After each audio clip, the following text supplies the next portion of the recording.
Assalamualaikum warahmatullahi wabarakatuh. Halo semuanya, perkenalkan nama saya Putri Nurhayatul Badriyah. Di sini saya akan menjelaskan mengenai saluran Islamisasi atau tata cara penyebaran agama Islam atau pengaruh Islam di Indonesia, khususnya di Pulau Jawa sehingga bisa tersebar dan perkembangannya itu sangat pesat hingga seperti saat ini.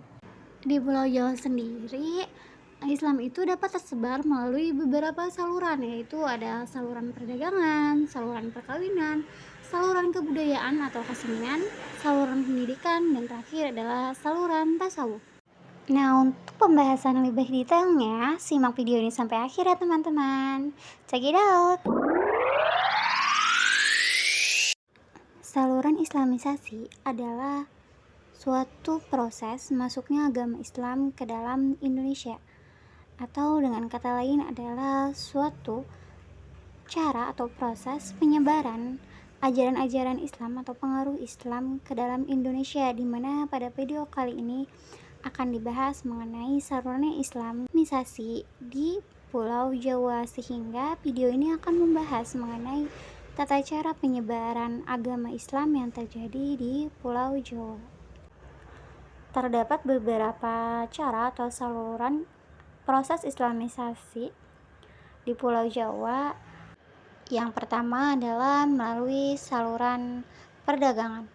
Pada mulanya, saluran Islamisasi yang terjadi di Pulau Jawa itu melalui saluran perdagangan. Saluran perdagangan ini juga menjadi saluran utama penyebaran agama Islam yang terjadi di Pulau Jawa. Hal tersebut terjadi karena Nusantara merupakan wilayah yang sangat strategis, sehingga banyak sekali disinggahi oleh para saudagar dari mancanegara. Di Jawa sendiri, pelabuhan yang banyak disinggahi oleh para saudagar adalah Tuban dan Gresik, karena letak kedua pelabuhan tersebut strategis, yaitu di tengah jalur pelayaran dari Selat Malaka ke Maluku dan Banda.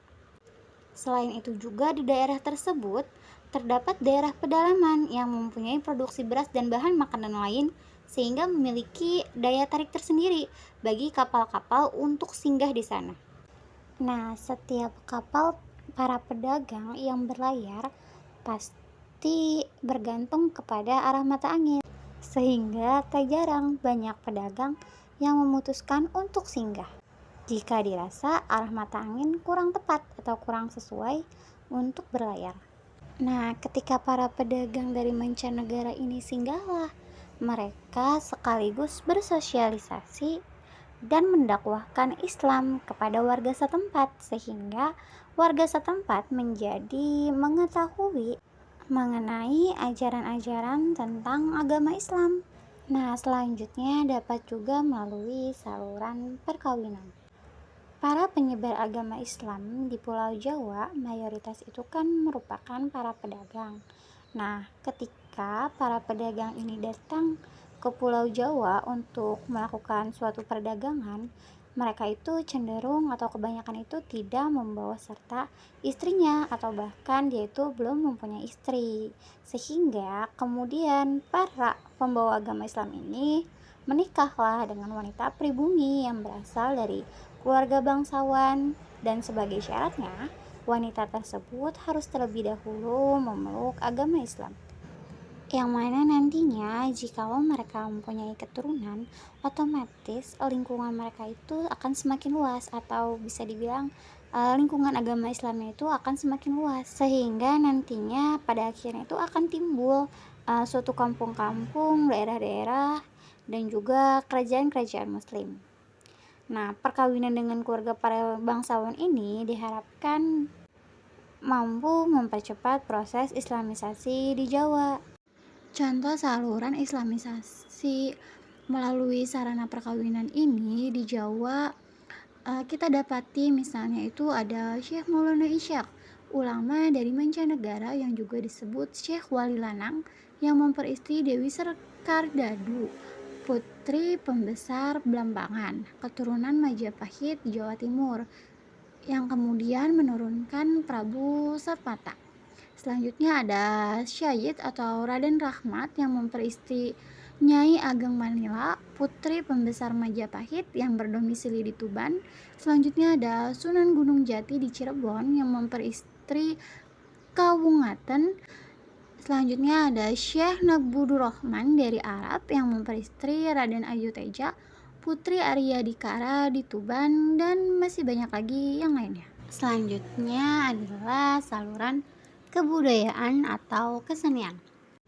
Islamisasi melalui saluran kebudayaan ini dapat dilihat dari berbagai aspek kesenian, seperti ada dari seni ukir atau seni pahat, lalu ada dari seni bangunan, dan juga ada dari seni sastra. Dalam seni ukir atau seni pahat diteruskan dan dialihkan untuk memahat atau mengukir gambar-gambar seperti bunga, tulisan-tulisan, angka tahun peringatan atau kematian dengan huruf Arab, dan juga kaligrafi Arab, baik yang mengutip ayat-ayat Al-Quran, hadis, ataupun kata-kata baik lainnya. Sedangkan dalam seni bangunan itu dibangun bangunan-bangunan untuk sarana peribadahan seperti masjid dan lain sebagainya, meskipun perubahannya itu secara perlahan. Dalam artian seni bangunan di Jawa itu masih dipengaruhi oleh kebudayaan Hindu pada saat itu. Selanjutnya itu ada mengenai seni sastra. Seni sastra yang ada di Jawa itu salah satunya adalah babat. Babat merupakan cerita sejarah. Pada masing-masing wilayah biasanya juga terdapat babat tersendiri. Misalnya babat Tanah Jawi, babat Gresik, babat Demak, dan lain sebagainya. Nah, saluran islamisasi melalui kesenian ini juga banyak digunakan oleh para wali menggunakan wayang, seni gamelan, karya sastra sebagai media dakwah. Media dakwah ini digunakan untuk mengundang minat masyarakat agar memeluk Islam karena saat itu kesenian sangat diminati. Sehingga para wali menggunakan media ini, tetapi di dalamnya disisipkan ajaran-ajaran Islam. Nah, selanjutnya ada saluran pendidikan. Proses islamisasi juga dilakukan melalui pendidikan, baik pesantren maupun pondok yang diselenggarakan oleh guru-guru agama, kiai-kiai, dan ulama-ulama. Di pesantren atau pondok ini, calon ulama, guru agama, dan kiai mendapat pendidikan agama. Setelah keluar dari pesantren, mereka pulang ke kampung masing-masing, kemudian berdakwah ke tempat tertentu mengajarkan Islam. Misalnya, pesantren yang didirikan oleh Raden Rahmat di Ampel Denta, Surabaya, dan Sunan Giri di Giri. Keluaran pesantren Giri ini banyak yang diundang ke Maluku untuk mengajarkan agama Islam. Sehingga dengan demikian penyebaran Islam akan semakin cepat, jadi diajarkan dari satu orang ke orang lain dan begitu seterusnya. Yang terakhir adalah melalui sarana tasawuf. Tasawuf itu sendiri adalah ajaran atau cara untuk mengenal dan mendekatkan diri kepada Tuhan. Pada saluran ini, pengajar-pengajar tasawuf atau para sufi mengajarkan teosofi yang bercampur dengan ajaran yang sudah dikenal luas oleh masyarakat di Pulau Jawa. Mereka mahir dalam soal-soal magis dan mempunyai kekuatan untuk menyembuhkan. Di antara mereka ada juga yang mengawini putri-putri bangsawan setempat. Dengan tasawuf, bentuk Islam yang diajarkan kepada penduduk pribumi mempunyai persamaan dengan alam pikiran mereka yang sebelumnya menganut agama Hindu.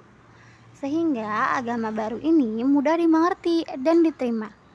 Di antara para ahli tasawuf yang memberikan ajaran yang mengandung persamaan dengan alam Indonesia pra-Islam adalah Hamzah Fansuri di Aceh, Syekh Lamah Abang, dan Sunan Panggung di Jawa.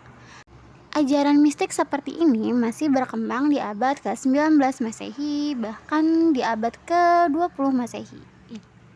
Nah, itulah pembahasan mengenai saluran islamisasi di Pulau Jawa. Semoga materi yang disampaikan dapat menjadi pengetahuan bagi kita semua yang menonton. Terima kasih sudah menonton video ini sampai akhir ya teman-teman. Saya Putri Nurfatul Badia pamit undur diri. Wassalamualaikum warahmatullahi wabarakatuh. Bye bye. See you next time.